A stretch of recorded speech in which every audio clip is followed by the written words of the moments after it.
Bueno, es una larga historia, ¿no? Hay que pensar que la empresa tiene ya más de 80 años de antigüedad, así que ha pasado por muy distintas fases del país y de la industria argentina. Y no solo eso, sino que además cómo cambió el mundo, ¿no? Cómo cambió la industria del mundo en todos estos años, ¿no? Por supuesto hubo hitos importantes, yo diría que del lanzamiento de Leiden como fabricante de equipos de alta potencia. Mi padre buscó un contrato de know-how, de asistencia técnica con una empresa líder en aquel momento en Estados Unidos, y eso le permitió a Leiden arrancar, digamos, con una tecnología de fabricación de capacitores que hasta ese momento no teníamos, y entrar en el mundo de los capacitores de media tensión y alta tensión, porque hasta ese entonces era solamente para bajas tensiones. Después, bueno, esta empresa se desvinculó, digamos, Leiden hoy en día es una empresa 100% argentina y de estructura prácticamente familiar. Así que esto que ocurrió en el principio de la década del 60, que tiene que ver más o menos con la época en que yo estaba empezando a trabajar allí en la empresa, fue donde la empresa pasó a ser un referente en lo que es capacitores de potencia en media tensión y alta tensión.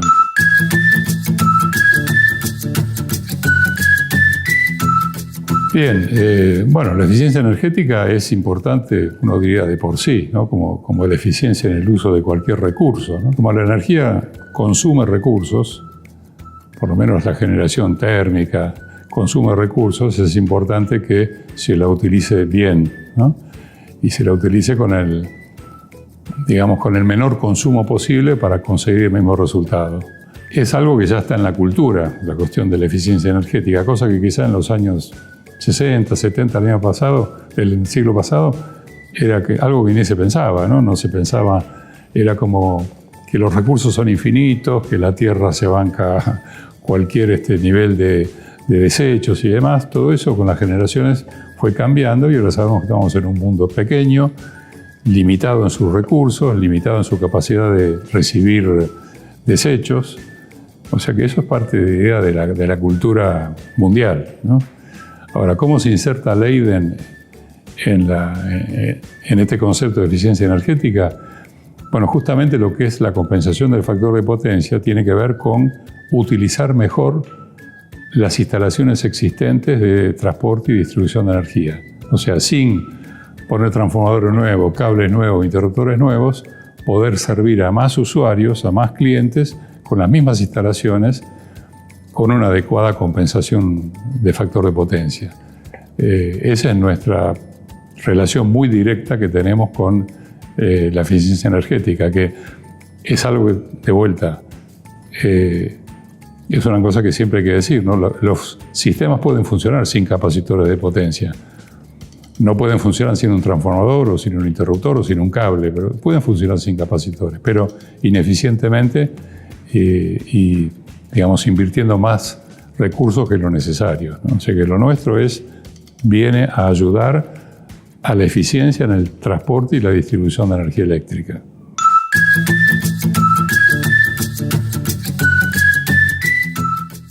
Bueno, nosotros desde que nos mudamos al Parque Industrial de Florencio Varela, firmamos un acuerdo con la provincia de Buenos Aires para incorporar, digamos, a chicos de las escuelas técnicas, en particular del municipio de Florencio Varela, para que hagan prácticas profesionalizantes en la empresa. Lo estamos haciendo desde hace 3 años, creo, con muy buen resultado. Cuando terminan la pasantía, si vemos que el resultado es bueno, si el chico está entusiasmado y le gusta continuar, le ofrecemos que continúe con nosotros y pasa a ser parte del personal. Ya tenemos 3 personas, 1 en laboratorio de ensayo y 2 en producción, que se incorporaron a la empresa de esa manera. Y la otra política es que toda persona nueva que ingrese tiene que ser de la zona. Por la gente, para que le resulte sencillo y no les cueste demasiado, digamos, en su economía, movilizarse hasta la planta, pero también para que la empresa se integre de alguna manera socialmente, digamos, al partido de Florencio Varela.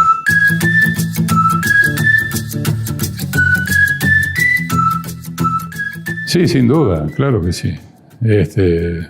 Yo creo que es algo que todavía, digamos, que nunca fue fácil, digamos, integrar a la industria con las universidades y con las escuelas técnicas. Yo el ejemplo que di recién es un pequeño ejemplo, ¿no? Cómo vincularnos con los estudiantes secundarios de las carreras técnicas, sobre todo, por supuesto, para nutrirnos nosotros de nuevos talentos, pero también para mostrarles a los chicos que hay futuro, ¿no?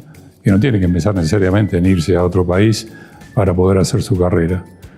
Y respecto de las universidades, nosotros tenemos vínculo con los laboratorios de ensayo, sobre todo el laboratorio de ensayo de la Universidad Tecnológica Nacional, de la Universidad de La Plata, de la Universidad de Buenos Aires. Varios de nuestros gerentes son docentes en esas universidades y que tienen contacto permanente, diario, con otros profesionales, y eso para nosotros es muy enriquecedor.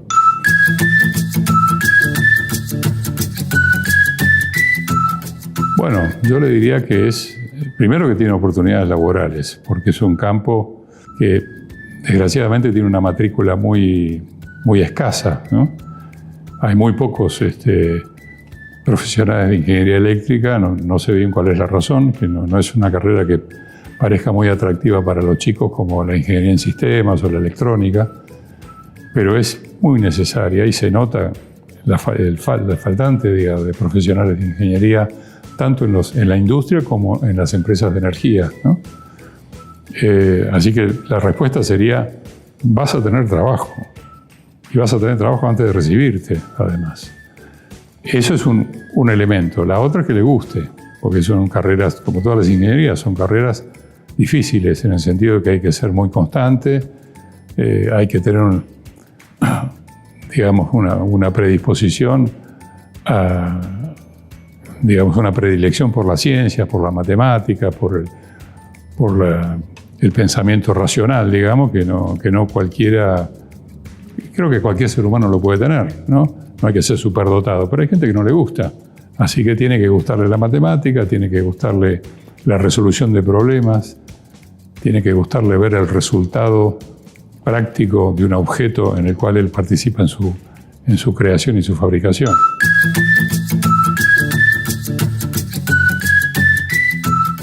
Bueno, una es obvia, le tiene que gustar, ¿no? Tiene que tener vocación para hacerlo, bueno, y una capacidad que es básica para cualquier profesión, ¿no?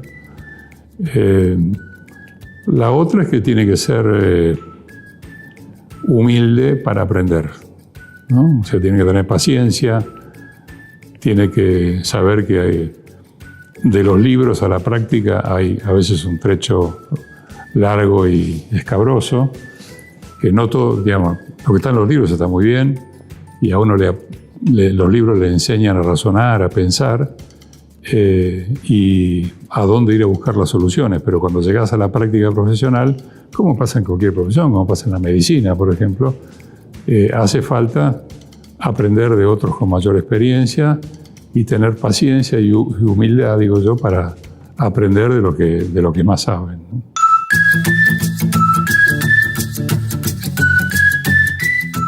Yo creo que los ingenieros argentinos tienen muy buena base y aparte se nota cuando van a trabajar afuera que a todos les va bien, ¿no? Y además el hecho de vivir en un país tan caótico como es la Argentina, a uno le desarrolla aptitudes de adaptarse a muy distintos escenarios, ¿no?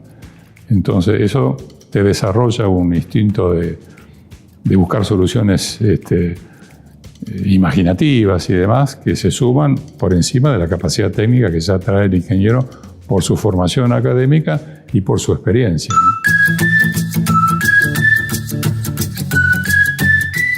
Bueno, Leiden hasta el año 2001-2002 prácticamente no tenía ninguna experiencia en exportaciones. En el 2002 nosotros nos unimos a un grupo de 4 o 5 empresas más también del rubro eléctrico que ya tenían cierta trayectoria de exportación. De ahí aprendimos una cantidad de herramientas, por empezar, participar en ferias internacionales, participar en misiones comerciales, aprender, por ejemplo, cosas muy básicas como tener todos los catálogos y la información técnica en inglés, que no la teníamos hasta ese momento. Ahí empezamos nuestro aprendizaje de mercado externo, porque hasta ese entonces habíamos tenido algunas experiencias en Brasil, pero muy poquito. Y desafíos, bueno, hablar con gente de distintas culturas. Por ejemplo, nuestro proyecto más grande, o dos de los proyectos más grandes que tuvimos en el exterior, uno es en Arabia Saudita y otro en Sudáfrica. Y el de Arabia Saudita fue particularmente importante porque nos plantearon, no es que nos dijeron queremos esto, nos dijeron tenemos este problema. El producto fue un estudio diciendo esto es lo que ustedes tienen que instalar para conseguir máximo rendimiento de su sistema de distribución eléctrica. Acto seguido, un tiempo después, licitaron los equipos bajo nuestra especificación y también tuvimos la suerte de ganar ese concurso y realmente nos obligó a extremar, fue un proyecto que llevó más de un año, nos llevó a extremar todos los recursos de la empresa. Fue la verdad un desafío enorme. Tuvimos gente durante meses viviendo en Arabia Saudita y con un muy buen resultado.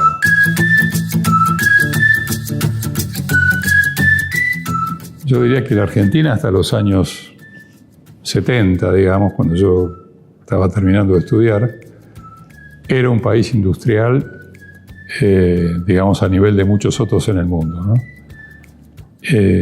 A partir de ahí me parece que se estancó por decisiones políticas o por lo que fuera, digamos. O sea, el mundo avanzó mucho más rápido que la Argentina, ¿no? Entonces el modelo que tenía la Argentina de los años 70, 60, 70, que era tenía una respetable industria para la época, se perdió. Yo creo que es algo que le pasó no solamente a la Argentina. Yo creo, por ejemplo, que Estados Unidos también perdió mucha industria en favor de China, India. Es más, sus industrias se mudaron a China, India, a fabricar allá, en lugar de fabricar en Estados Unidos. Así que no es un fenómeno solamente argentino. La contra que tenemos nosotros es que tenemos un mercado chico, pues somos 47 millones, y por lo tanto no tenemos economías de escala para producciones masivas. No podemos competir con países que tienen 4, inclusive con Brasil, que tiene 5 veces la población argentina. Pero me parece que lo principal es que la Argentina no tiene escala para producciones masivas y tiene que concentrarse en nichos de mercado especializados, con mucho valor agregado mental, digamos, donde podemos ser más eficientes y competir igual a igual con otros países más desarrollados.